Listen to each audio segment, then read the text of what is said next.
আজ আপনাদের বানিয়ে দেখাবো সর্ষে পোস্ত দিয়ে পাবদা মাছ। আমি কিভাবে এই রেসিপিটি বানাই সেটাই আপনাদের সঙ্গে আজকে শেয়ার করব। তাহলে আসুন শুরু করি। আমার রেসিপি যদি আপনাদের ভালো লাগে তাহলে অবশ্যই একটা লাইক করে দেবেন। আমার চ্যানেলে একদম নতুন বন্ধু হয়ে থাকলে প্লিজ চ্যানেলটিকে সাবস্ক্রাইব করে পাশে থাকুন। আর আমার ভিডিওর সমস্ত নোটিফিকেশন সবার আগে পেতে পাশে থাকা বেল আইকনটি প্রেস করে দিন। 5টা পাবদা মাছ নিয়েছি। মাছগুলোকে আমি খুব ভালো করে ধুয়ে পরিষ্কার করে রেখেছি। এর মধ্যে দিয়ে দিলাম হলুদ, নুন আর দিচ্ছি সামান্য একটু সর্ষের তেল। এবার এগুলোকে মাখিয়ে আমি আলাদা রেখে দেব। হাত দিয়ে সমস্ত কিছু মিশিয়ে নিচ্ছি। 10 মিনিটের জন্য এটাকে সাইডে রেখে দেব।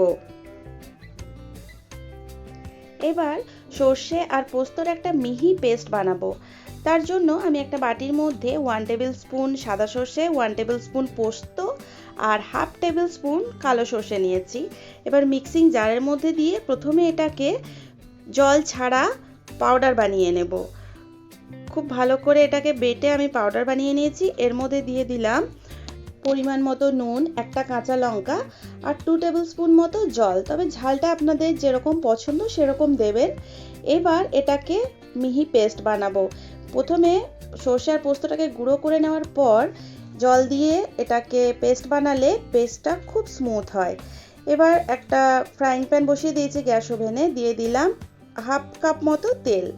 সর্ষের তেল দিয়েছি। তেলটা দেওয়ার পর যে ম্যারিনেট করে মাছগুলো রেখেছিলাম সেগুলো ভেজে নেব।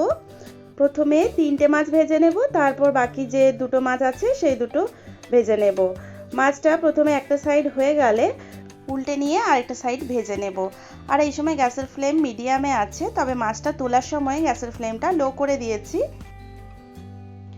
সমস্ত মাছ তোলা হয়ে গেলে বাকি যে আরও 2টো মাছ ছিল সেই 2টো দিয়ে দিচ্ছি। ওই একইভাবে এই 2টো মাছ আমি ভেজে নেব।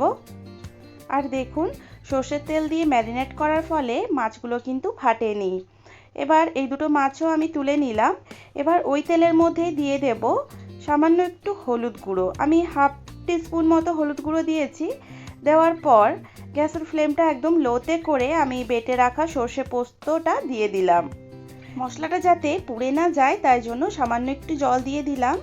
জলটা দেওয়ার পর এই সর্ষে পোস্তটাকে একটু নাড়াচাড়া করে নিচ্ছি।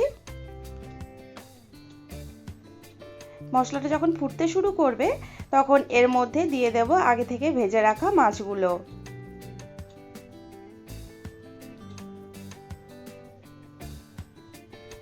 এবার দিলাম 2টো চেরা কাঁচা লঙ্কা।